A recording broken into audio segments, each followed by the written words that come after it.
Support for the Legislative Gazette comes from New York State United Teachers, a union of professionals standing with more than 600,000 workers in education, human services, and healthcare with the Our Voice, Our Values, Our Union campaign. And United University Professions, representing 37,000 academic and professional employees at SUNY campuses and teaching hospitals across New York State. Frederick E. Cole, President. UUPinfo.org.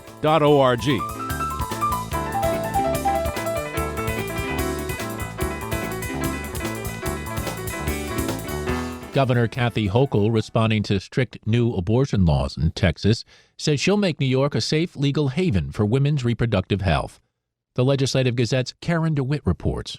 Hochul, saying we have to stop extremists from taking women's rights away, appeared with New York Senator Kirsten Gillibrand and other female state and local leaders at the Women's Rights Pioneers Monument in New York City's Central Park.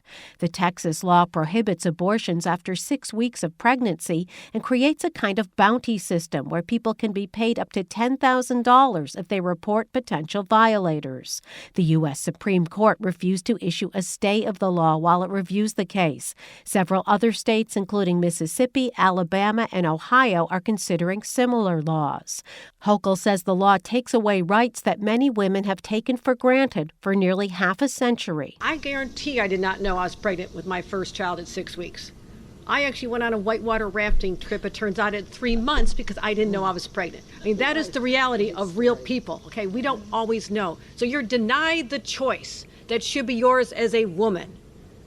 And something we took for granted by Texas, who thinks 6 weeks is the magic date that you should have been aware. You should know this. And that is grotesquely unfair, what they're expecting people to do. The governor says she wants to create a safe harbor for abortion rights in New York for women who live in the state and also from Texas and other states contemplating more restrictions. New York was the first state to legalize access to abortion in 1970. In 2019, New York codified into state law the right to abortion established in the landmark U.S. Supreme Court case Roe v. Wade. Hochul is directing all state agencies to coordinate a public information campaign about a woman's right to choose an abortion in New York. She's also developing a patient's bill of rights to be posted in doctors' offices and healthcare clinics so that women will know their rights and legal protections. Healthcare providers will receive updated guidance on the right to provide abortion-related care. The governor also wants the state health department to ensure that medication that induces abortion is more readily available and can be accessed through telehealth visits. And the governor is sending a letter to Facebook, asking the social media company to quell the growing misinformation about abortion laws, asking them to help get the truth out. And she says she expects results. That we ensure that we don't allow those lies to continue, that there's accountability and responsibility at the top of those companies to help just tell the truth across this nation. Hochul has a long history with the issue of abortion rights. She attributes the 2012 loss of her Western New York congressional seat to her unwavering stance on a woman's right to choose the procedure. The state's Catholic Conference called Hochul's actions political posturing. Kathleen Gallagher is director for pro-life activities. Seriously, is there anybody in the country who doesn't know that New York is the abortion capital of the world already? Gallagher says she would like the state's leaders to put the same efforts into helping women who are struggling to continue their pregnancies. Where's the Bill of Rights for women who choose to carry their baby to term? Gallagher says the state should be making just as strong an effort to inform women of access to neonatal care, health insurance coverage, and child care. In Albany, I'm Karen DeWitt.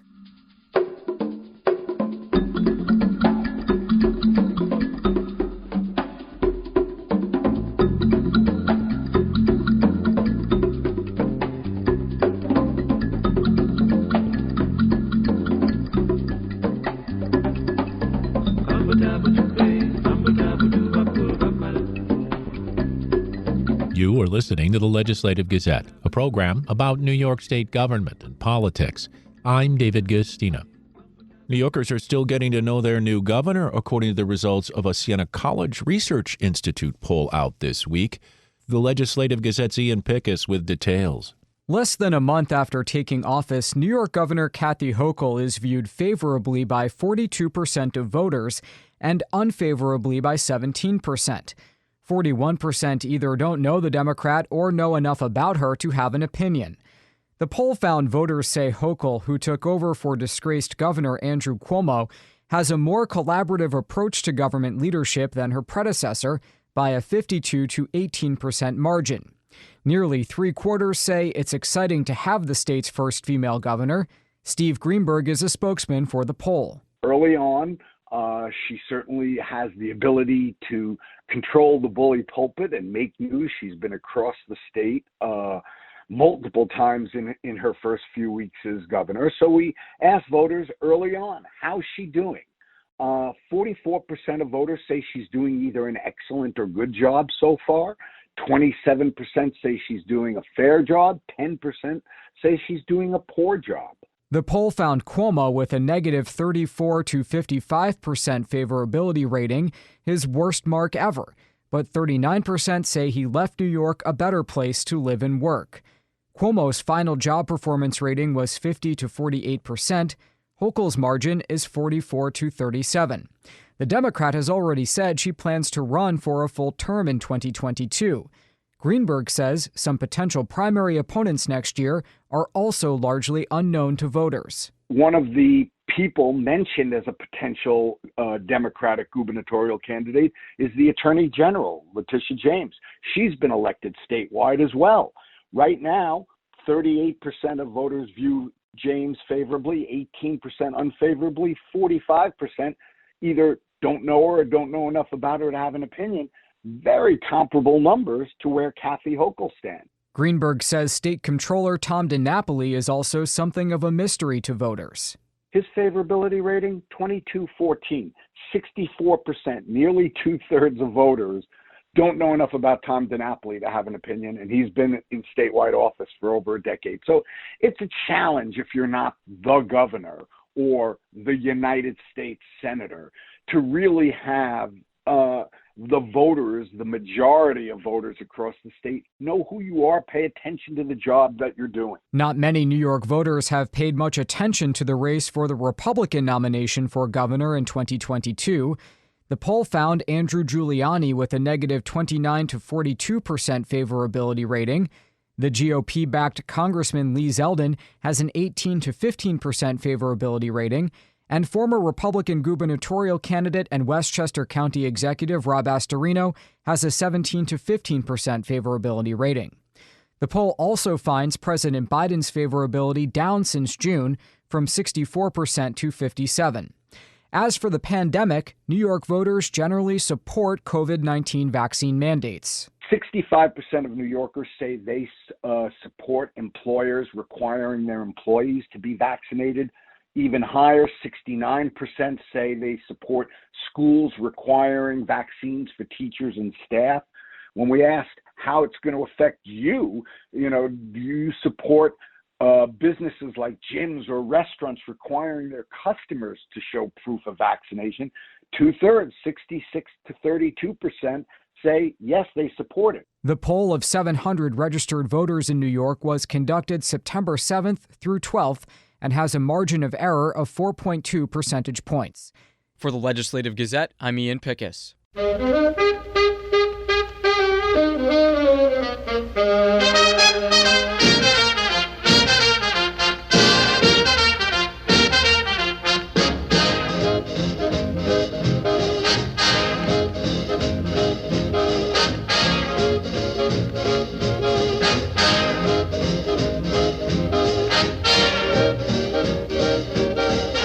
You are listening to the Legislative Gazette, a program about New York State government and politics. I'm David Guistina. Joining us now, Legislative Gazette political observer Alan Chartock. Well, Alan, as we just heard from our Ian Pickus, there's a new Siena Poll out On Governor Kathy Hochul. Less than a month after taking office, the governor is viewed favorably by 42% of voters and unfavorably by 17%. 41% either don't know the Democrat or know enough about her to have an opinion. The Democrat has already said she plans to run for a full term in 2022. It is very early, and of course, as you've said, often when it comes to people in politics and candidates that are chosen, who he or who she? I think that's the problem, David. A lot of people don't know who she is. If you walked out onto the street and you took a poll, they still wouldn't know. They'd say, okay, who's the governor? Forget about it, Jack. So I do think an awful lot of people wished her well as a result of the turmoil that surrounded the departing then Governor Cuomo. They wanted things to be back to normal. She had tremendous support from an awful lot of widespread people across the state. Now, that doesn't mean she has a free ride when it comes to running again. After all, she does come from the Niagara-Erie area. She has her vulnerabilities. She was a congresswoman and she was defeated. She is a competent speaker. I've listened to her speeches. I don't find them to be inspirational, but I certainly do find them to be competent. I use the word competent in a couple of columns and other places, and some people got angry at me and they said, you shouldn't be using the word competent. That's a put down. What? The word competent is a put down? It's not. But if you're going to be a great leader, you got to be inspirational. FDR was and so many others. And that's what makes for greatness. We'll see whether or not she rises to that. Right now, it is clear from this poll that New Yorkers are behind her and want her to succeed. Well, how about another state official who may put his hat into the ring for governor? State Comptroller Tom DiNapoli, also something of a mystery to voters, and he's been in office as the chief financial officer for a while now, including his turn in the assembly before that. But still, the issue of who are these people? People don't know they're government officials. Well, I think that's right. Tom DiNapoli, let me tell you, I do this for a living. I watch leaders. Tom DiNapoli is easily, far and away, and I've often said it, sometimes to the consternation, obviously, of Governor Cuomo. I've said it to his face. I've said it on the radio to him. Tom DiNapoli is by far the best public servant that we have. He started out as controller, being appointed basically by the assembly, who had the most votes. And a lot of people said, oh, he's, just going to be one of them. Turns out that he is as good as it gets. And we could be doing a lot worse than have Tom DiNapoli as our governor. Of course, this is the year of the woman. And we do see that Kathy Hochul will be running again. It's probable that the state attorney general will take a role also, and that there will be others who come into the race. But while DiNapoli is more than competent, he's really good, it would be a far shot to see him running because of what you just said. A lot of people don't know him. I do, and I think he's terrific. New York's Independent Redistricting Commission was unable to avoid partisan divides, releasing two opposing maps to redesign congressional and state elected office districts, one backed by Democrats, the other backed by Republicans. Partisan accusations coming from these maps that have been created. Of course, there are public hearings on this. Your thoughts? Well, we all know that no matter what they say about nonpartisanship and being fair, that when you have the ability to knock people out of office, if they're in the other party, all too often it happens.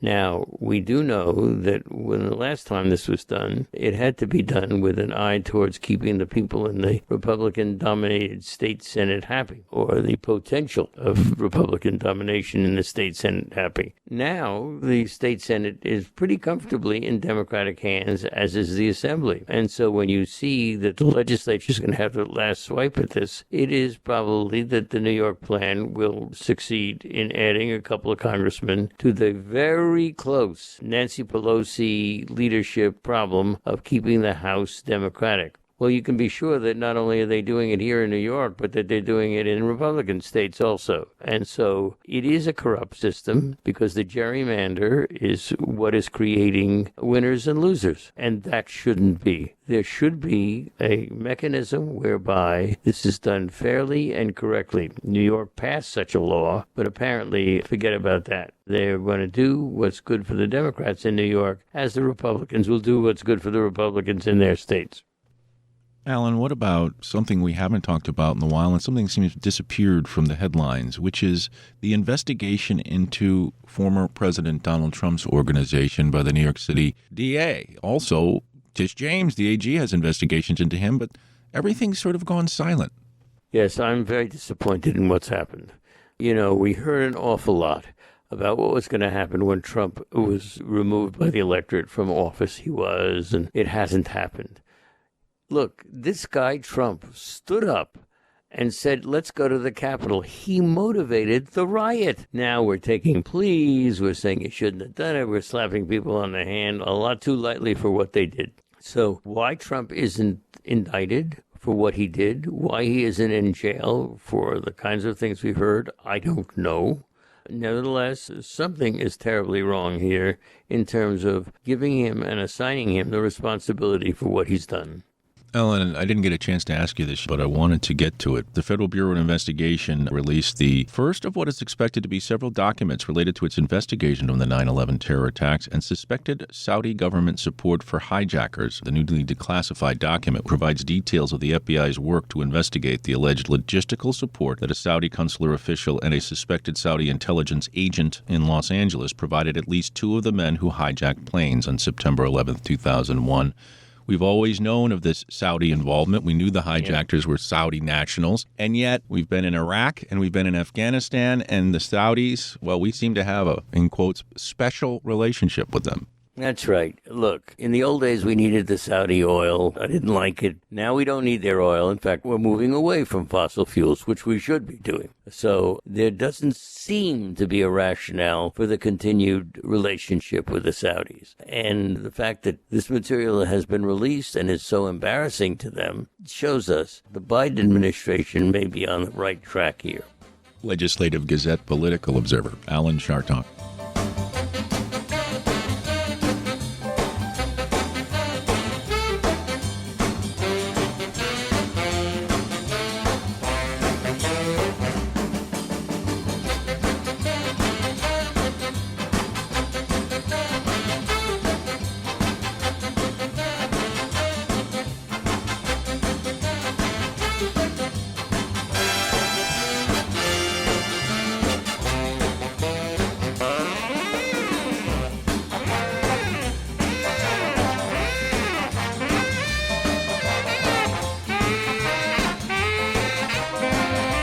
You are listening to the Legislative Gazette, a program about New York State government and politics. I'm David Guistina. Research from Albany Medical Center has shed new light on the infectiousness of COVID-19 that could shorten hospital stays for patients. The Legislative Gazette's Dave Lucas reports. Researchers at Albany Medical College and Albany Medical Center Hospital found that patients with SARS-CoV-2, the virus that causes COVID-19, are infectious only during the initial onset of symptoms. One of the study's lead authors, Dr. Dennis Metzger, professor and chair of the Department of Immunology and Microbial Disease, says it focused on patients between 55 and 92 years old hospitalized at Albany Med. We tested them at various times after they were admitted to the hospital, and their swabs, their nasal swabs, showed actual infectious virus only within the first 12 days. But some of these patients remain positive for the virus by PCR for up to 60 days, up to 2 months. And because of that, because they were positive by the PCR test, they couldn't be released from the hospital. They showed no symptoms. I would assume they were more than ready to go home. But because they remain PCR positive, they couldn't be released. Albany Med President and CEO Dr. Dennis McKenna says it may be a while before the research impacts healthcare protocols. There was a time when hospitals were not allowed to discharge people from the hospital setting back to what we call a congregate living facility when they tested positive because there was an executive order. That executive order has been lifted. However, the skilled nursing facilities, the nursing homes, etc., are still unwilling to take those patients back, despite the literature and what we've shown in this study. So we're working hard to try to get them to understand that what we're looking to do is still safe and something that is the right thing to do for the patients. Therefore, Dave, as of today, still those patients are still waiting in hospital beds at Albany Med and other hospitals until their tests are negative. And we're hoping and we believe that this study published will actually begin to change that. Metzger says standard diagnostic tests don't distinguish between active virus and other viral genomic fragments that no longer contain active virus. He sees the study eventually helping put an end to overcrowding at medical facilities.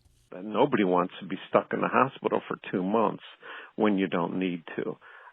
It's uncomfortable for the patient, it's expensive, it takes up hospital beds, and so if we can be a little bit smarter in how we're handling this type of situation, that would help a lot in many areas. The study, published in the August 2021 issue of the Journal of Clinical Virology, was done using patients with the original COVID-19 virus, not the Delta variant, but researchers say the results would be applicable to Delta and other variants.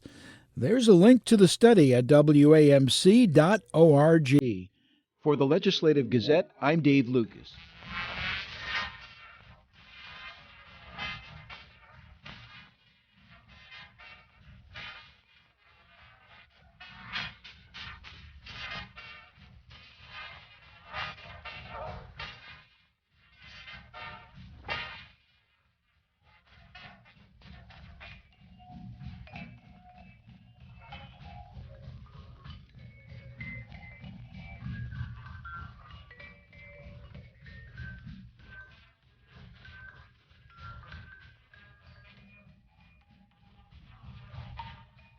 You are listening to the Legislative Gazette, a program about New York State government and politics. I'm David Gustina. State and local lawmakers in northern New York are calling on Governor Kathy Hochul to use her new status to push the Biden administration to reopen the U.S.-Canada border. The Legislative Gazette's Pat Bradley reports. The border closed to non-essential travelers in March 2020, and the closure was extended monthly. In August, Canadian officials reopened their land crossings to non-essential travelers if certain COVID-19 protocols are met, but the U.S. side has remained closed. The continuing refusal to allow Canadian travelers to cross land borders is exasperating officials on the American side. If the Canadians can figure out how to open the border to us, how is it that the United States can't figure out a way to open the border to them? 45th District Republican State Senator Dan Steck says it should not be complicated to create a plan to reopen the border. He says the region has now seen the loss of a second summer tourism season and is entering the fall foliage and holiday seasons. The summer season is over and we've lost that. But what shortly follows on the heels of that? Columbus Day weekend. Anyone that's familiar with the Adirondacks at all knows that that's when everybody likes to visit the Adirondacks. We've got beautiful fall colors, the weather is nice, and the area is bustling with activity. Simultaneously, that weekend is the Canadian Thanksgiving holiday. It's a long weekend for both countries on both sides of the border that historically has seen a tremendous amount of cross-border traffic. There's economic activity that's generated. Senator Steck, whose district spans from Queensbury to the border, wrote to Governor Kathy Hochul and President Joe Biden, both Democrats. He notes that Governor Hochul from Western New York is, quote, undoubtedly keenly aware of the distinctive and critically important U.S.-Canadian relationship, unquote. Steck hopes Hochul will push the federal administration to reopen the border. The New York governor is in a position to say, Mr. President, as we try to right the ship in New York, as we try to put this bad chapter behind us, this embarrassment to our party, what's high on my list, Mr. President? We need to figure out a way to reopen that border responsibly and quickly. She's in a position to deliver that message that Governor Cuomo couldn't because of his long tenure and all his other problems. He wasn't asking for any favors on the border. Whatever favors he was using up in Washington had nothing to do with the Canadian border. But she's in a position to say, hey, clean slate, what can the federal government do to help me? In his letter to President Biden, Senator Steck says there was relief and gratitude when Canada reopened its border.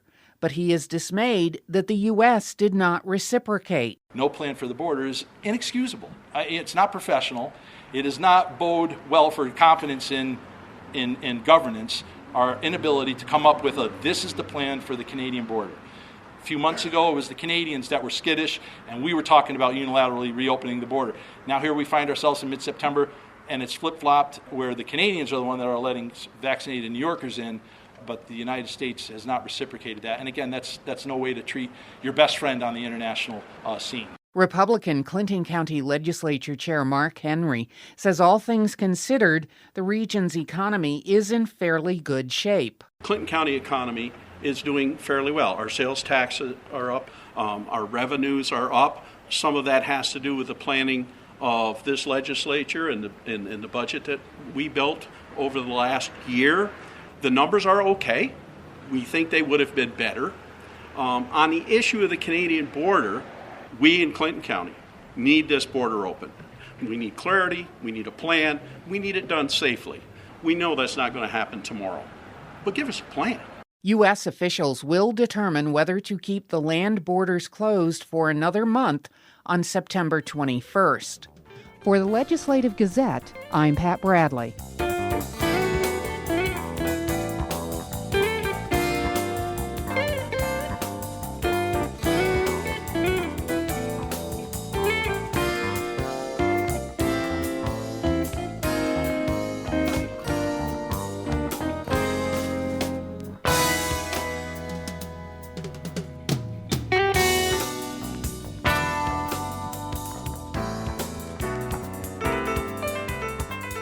And that about does it for this week's show. We had help from the New York State Public Radio Network. For copies, call 1-800-323-9262. That's 1-800-323-9262. Ask for program number 2138. Or just listen or podcast on the web at wamc.org. And join us again next week at this same time for more news on New York State government and politics. For the Legislative Gazette, I'm David Gustina.